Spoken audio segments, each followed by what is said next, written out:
Les artistes en tournée à Toulouse, c'est dans Tourbus sur Radio Néo Toulouse.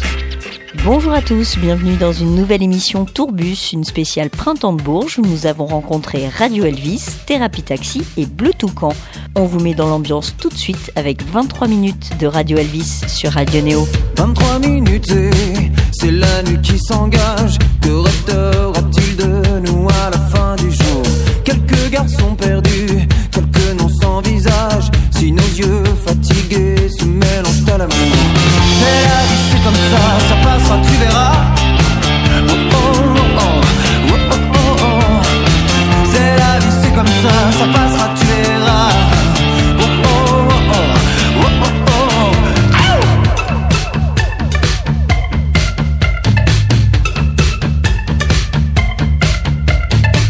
23 minutes et c'est la nuit qui s'avance. Que restera-t-il de nous à la fin du jour? Laissons venir à nous ce revers de caresse. Le temps nous prendra tous nos parfums, nos ivresses. C'est la vie, c'est comme ça passera, tu verras. Oh oh oh oh, oh oh oh. C'est la vie, c'est comme ça passera, tu verras. Oh oh oh oh, oh oh oh.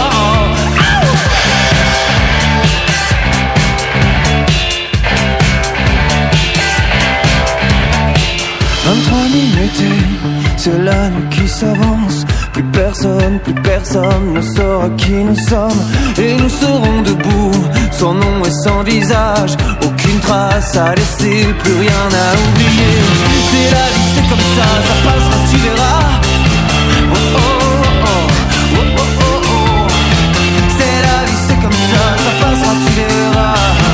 Oh oh oh oh, oh oh oh.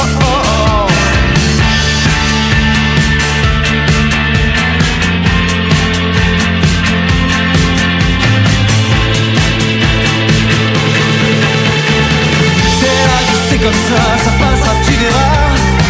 Oh oh oh, oh oh oh oh. C'est la vie, c'est comme ça passera, tu verras. Oh oh oh, oh oh oh oh. C'est la vie, c'est comme ça passera, tu verras. Oh oh oh, oh oh oh. C'est la vie, c'est comme ça passera, tu verras. Oh oh oh, oh oh oh. C'est la vie, c'est comme ça.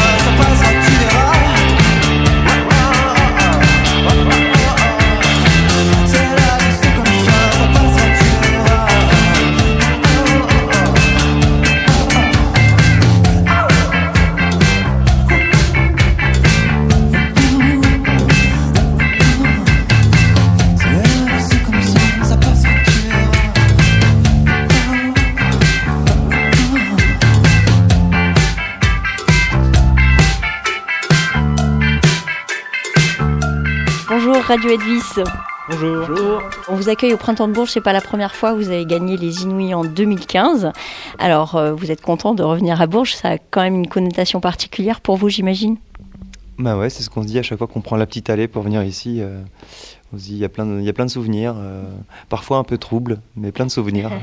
Parfois un peu troubles, pourquoi? Parce qu'on ne boit que de l'eau à Bourges, c'est bien connu. Ah bah oui, c'est sûr, tout le monde boit que de l'eau.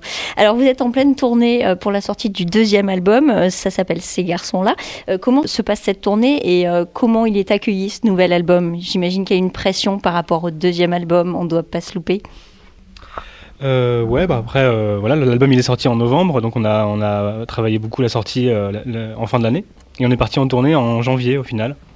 On a fait la résidence à La Rochelle et on a fait, depuis janvier, on a dû faire une 30aine de concerts.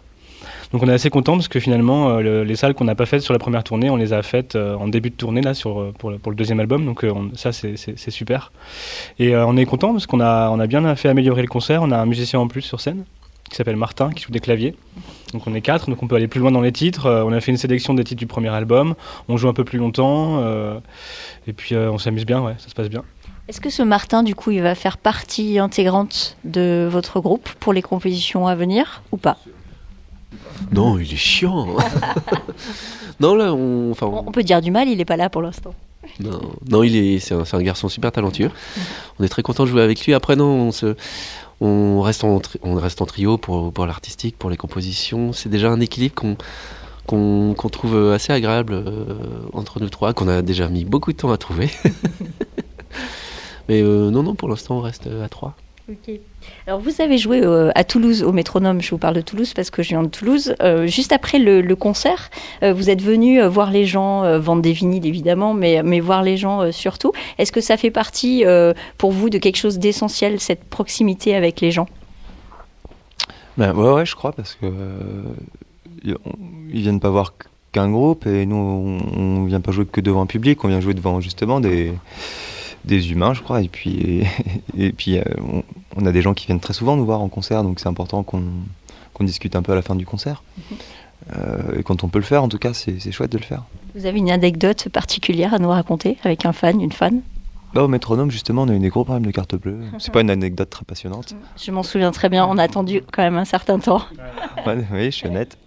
Une anecdote, non, mais parfois, c'est vrai que parfois, les gens sont complètement grisés, parce qu'ils viennent de voir, évidemment. Et parfois, c'est un peu plus compliqué. Non, mais parfois, les gens sont très contents, ont beaucoup bu et sont un peu plus compliqués à comprendre, mais c'est ce qui est drôle. Et puis, je pense que c'est aussi... Enfin, en tout cas, moi, quand j'étais adolescent et que j'allais voir des concerts, j'étais ravi de voir que l'artiste me signe un autographe. Je repartais chez moi complètement dingue. Et c'est ce qui m'a donné envie de faire ce métier. Donc, pas signer des autographes, mais en tout cas, cette proximité, ça a rendu la chose accessible, en tout cas, dans mes rêves. Voilà. Tu écrivais, Pierre, que chaque concert est très fort, que Colin se donne à fond, que les autres sont fous, limite au bord de la syncope, que ça vous change en fait, ça change quelque chose, rien n'est comme avant. Qu'est-ce qui est différent? Je raconte vraiment n'importe quoi. Et pourtant Non, c'est vrai que sur cette tournée-là, je trouve qu'on s'est vraiment libéré sur scène. On atteint des points de... plus ça va, plus... En fait, on a passé notre temps à vouloir tout maîtriser. Et je crois qu'on arrive à un stade où on maîtrisait techniquement ce qui se passait sur le plateau. Et puis notamment le dernier concert, je trouve qu'on a vraiment réussi à se lâcher, à donner des choses vraiment avec beaucoup d'empathie pour les gens. Moi, j'ai découvert ça sur scène récemment, l'empathie. C'est-à-dire essayer de se mettre à la place des gens et essayer de vraiment les toucher en plein cœur. Ça paraît des grandes phrases. De toute façon, je trouve que les interviews d'artistes, c'est toujours fait de grandes phrases qui peuvent résonner un peu vides. C'est compliqué de dire ce qu'on ressent et de dire comment on aborde la scène, mais il y avait ce côté un peu... en tout cas, moi, c'est ce que je cherche vraiment à parler avec les gens quand on fait de la musique, avoir vraiment un dialogue avec eux. Voilà. Encore une fois, je trouve que d'un point de vue extérieur, ça fait grande phrase, mais c'est vraiment ce qui se passe. Et je me souviens, la semaine dernière, quand on est sorti de scène, ça m'a fait...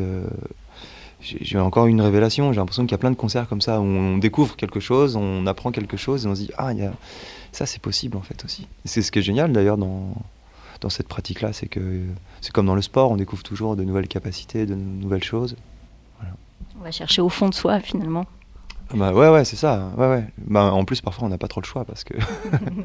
Le public est là, il faut faire quelque chose. C'est ça. Non, mais en plus, les conditions changent tout le temps, les conditions de jeu. Donc, et parfois, quand elles sont moins réunies, il faut vraiment aller chercher au fond de soi.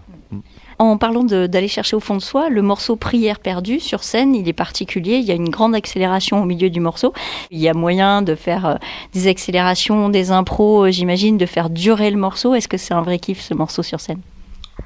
Ouais, sur cela il est complet, un peu salade tomate oignon, parce que il y a la trame, il y a aussi l'improvisation, il y a tout ce lâcher prise dont Pierre vient de parler un peu, et que c'est le morceau où justement quand on l'a sorti, quand on l'a composé en studio, on l'a enregistré, on s'est dit en concert il faudra que ce sera vraiment le moment où on pourra se permettre cela. Voilà, donc c'est un peu un moment clé du concert pour nous et pour le public du coup, parce qu'on partage énormément là-dessus. Tu as quelque chose à rajouter là-dessus? Avec ta petite cravate sur scène? Avec ma petite cravate, ouais. C'est le rituel pour toi, la petite cravate. Mais pas tout le temps, mais souvent. C'est un super morceau parce que c'est le cœur du concert. C'est un morceau, avant de l'aborder, il y a toujours le petit doute parce qu'on ne sait pas vraiment ce qu'on va faire. C'est une impro. il est très long. Il a besoin de beaucoup d'énergie. C'est un morceau où on peut pas s'endormir, où on peut pas faire semblant. Et forcément, moi je sais qu'à chaque fois c'est le piano qui commence, mais avant qu'il commence, je me dis bon, c'est maintenant. Ok, va falloir choper de l'énergie, va falloir se redresser. Puis voilà, on y va. Et c'est un super moment parce que c'est aussi quand le concert se passe, au milieu il y a ce morceau-là, et puis le concert bascule. En général, notre attitude et les gens changent complètement après ce morceau. Et c'est rigolo comme quoi un morceau peut être le nerf de la guerre d'une setlist. Et voilà, c'est un super morceau. Il faut le savoir le mettre au bon moment aussi pour cette bascule. C'est pas évident cette bascule. C'est vrai qu'il faut un vrai talent pour le placer. Donc vous l'avez apparemment. C'est un vrai morceau de live parce qu'il n'est pas simple à aborder comme dit Colin, ça se passe maintenant, à ce moment-là, et parfois c'est raté. Enfin, pour nous, je pense que d'un point de vue extérieur, ça va, on sauve les meubles. mais c'est vrai que parfois on sort un peu déçu, parce que c'est des moments d'improvisation et ça triche pas. C'est ça qui fait la force d'un live aussi, c'est quand il y a des hauts et des bas en fait. Moi perso, j'aime pas trop les concerts où c'est tout le temps pareil. Quand je suis en tant que public, savoir que ça va être tout le temps pareil. Que ce soit écrit, que l'improvisation soit écrite, ça me dérange pas, mais quand c'est très millimétré, que je sais que si je revois l'artiste à l'autre bout du monde, il va jouer à la même heure, avec les mêmes titres au même endroit, avec les mêmes phrases entre les chansons, ouais, c'est un peu chiant, donc moi je trouve que c'est ça le vrai défi. Est-ce que vous avez des doutes encore avec tout ce que vous avez fait depuis quelques années maintenant? Est-ce qu'il vous arrive de monter sur scène en ayant un doute? Non. Mais je crois qu'on est d'abord un doute. Un groupe, c'est d'abord un doute, c'est 3 doutes qui se rencontrent et qui se disent peut-être. Et ensuite, ils font un concert et ils font pourquoi pas. Et en fait, ils font on essaye, voilà. Et c'est ça en fait, et on est toujours ça. Et je pense que ça ne changera jamais. Et on aura beau faire le plus gros tube de la planète, je pense que le doute est aussi grandit à mesure que le succès grandit lui aussi. Donc je pense et heureusement, si on doutait pas, vous imaginez, on serait même pas là. Et au bout de 23 minutes sur scène, vous doutez un peu moins quand même. Mais si, plus le concert avance, plus on doute. 23 minutes et la nuit qui s'engage, ça vous parle pas? C'est pourtant votre titre. Je sais pas, peut-être. Vous habitez tous à Paris? Non.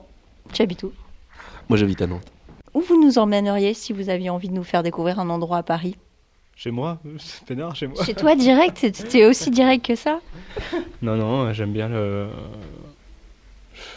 aller sur le canal Saint-Martin. J'aime bien. Donc, si on veut te rencontrer avec ta petite cravate, toi le batteur, on va au canal Saint-Martin. Non, il y a plein d'endroits pour me rencontrer. Moi, j'aime bien la rue de Douai, c'est le magasin où il y a toutes les boutiques de guitare. Voilà, faire des lèche-vitrines.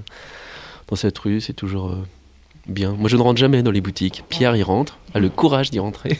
Parce que j'ai beaucoup d'argent.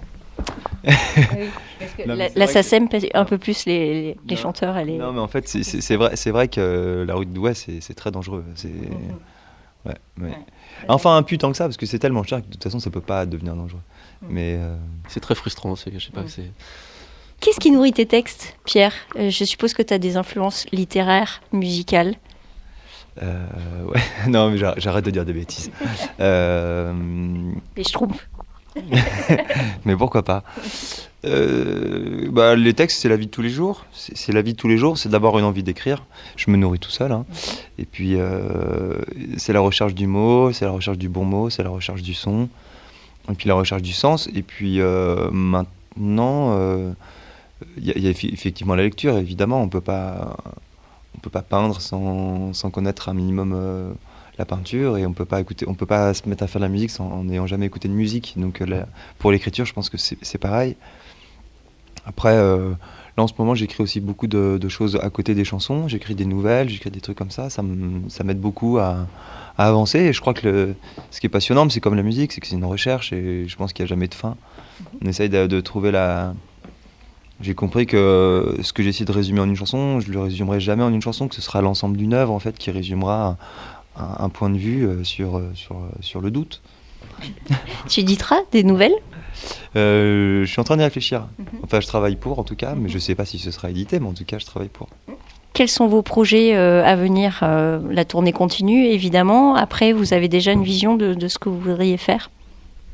Non, là, on a la tournée continue, effectivement. On a quelques beaux festivals cet été. Paris, Fnac Live, La Rochelle, Franco sur la grande scène. Des dates au Québec en juillet. Il va faire beau, ça va être magnifique. Et on part en Roumanie. Oui, on va faire une date en Roumanie. En Roumanie. Pourquoi la Roumanie? Pourquoi la Roumanie? Je vous pose la question. Si vous avez la réponse. La Roumanie doute et veut de vous. Moi, j'ai un vrai doute sur la Roumanie. J'ai un vrai doute sur la Roumanie, mais ça va être cool. Voilà, puis dès qu'on a du temps, en fait, on va se remettre à composer parce que c'est un travail au long cours. Les choses ne viennent pas immédiatement, donc puis on aime bien ça, en fait, écrire, se retrouver tous les trois dans une petite pièce avec nos instruments et prendre le temps d'attraper les idées qui traînent comme ça dans les têtes. Vous faites des sessions du coup à Paris? Là, pour l'instant, on se retrouve à Paris, mais on cherche des maisons un peu partout en France. On lance un appel du pied, une bouteille à la mer. Si quelqu'un a une maison à nous prêter pour quelques jours, je connais quelqu'un qui a une maison en Bourgogne. Le problème en Bourgogne, après, c'est qu'on boit, et quand on boit, on doute beaucoup. Oui, mais enfin, en France, en France, tu peux boire partout. Il n'y a pas que la Bourgogne. Ouais, c'est vrai, ça. C'est vrai, ouais. D'ailleurs, on va peut-être aller en Bretagne, donc oui. Merci Radio Elvis de nous avoir consacré un peu de temps. Avant de passer à la suite de notre émission spéciale Printemps de Bourges, on va savourer leur morceau Prière perdue. Plus rien n'est à espérer, sinon la nuit,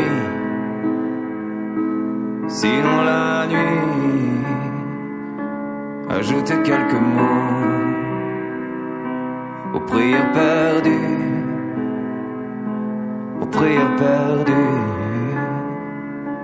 s'il n'en reste qu'une seule, la lancer au ciel.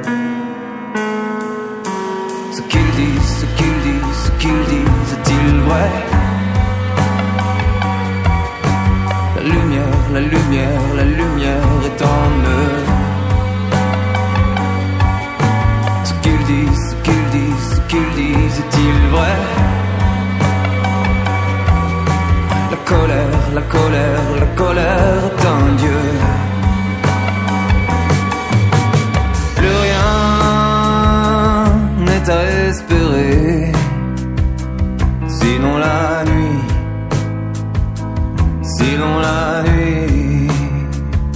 et quelques coups de feu en prière perdue,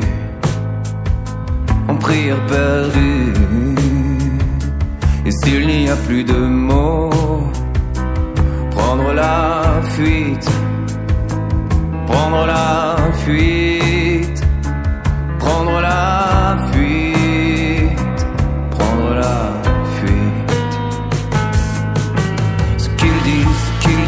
Ce qu'ils disent, est-il vrai? La lumière est en eux. Ce qu'ils disent, est-il vrai?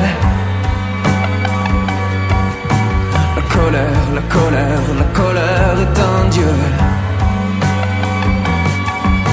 Ce qu'ils disent, est-il vrai? La lumière est en eux. Ce qu'ils disent, est-il vrai? La colère est un dieu. Ce qu'ils disent, est-il vrai? La lumière est en eux. Ce qu'ils disent, est-il vrai? La colère est un dieu. Ce qu'ils disent, est-il vrai?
rien n'est à espérer. Si on la nuit